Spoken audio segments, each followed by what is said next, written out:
سەفرە بکە بەڕێزم خوشکی بەڕێزم گەشت و گوزار بکە خوای گەورە حرامی نەکردووە لەسەرت برای بەڕێزم منداڵەکانت بگەڕێنە سەفرەیان پێ بکە دڵیان خۆشکە بەڵام کارێکیش مەکە کە خوا پێی ناخۆش بێت سەرکەشی مەکە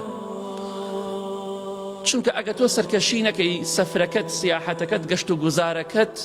خوای گەورە بە عیبادەت و بە چاکە بۆتە نووسێ چونکە پێغەمبەری خوا فەرمێ صلی الله علیه وسلم خۆشەویستترین کردەوە بەلای خوای گەورە ئەوەی کە تۆ دڵی موسڵمانێک خۆشکەی خۆشی بخەیتە دڵی موسڵمانێکەوە کاتێک کە تۆ ماڵ و مناڵی خۆت دڵخۆش دەکەی خوای گەورە بە عیبادەت و بە چاکە بۆتە نووسێ بەڵام نەک هەڵپەڕی تە ڕەشبەڵک نا ڕەشبەڵک خێر و چاکە نییە دیجەیەک دابنی ئەو سەفرە خوا بە عیبادەت بۆت نانووسێ گۆرانی بڵێ بە خۆماندا بچینەوە سەفرە بکە دڵی ماڵ و منداڵی خۆت خۆش بکە ئەگە تۆ دڵیان خۆش بکەی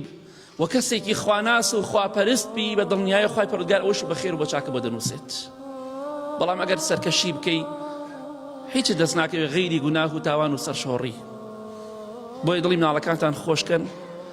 سەفرە حرام نییە هیچ گوناهێکی تێدا نییە ئەگەر خۆ تووشی حرام نەکەیت حەزەکەی هەموو ڕۆژە سەفرە بکە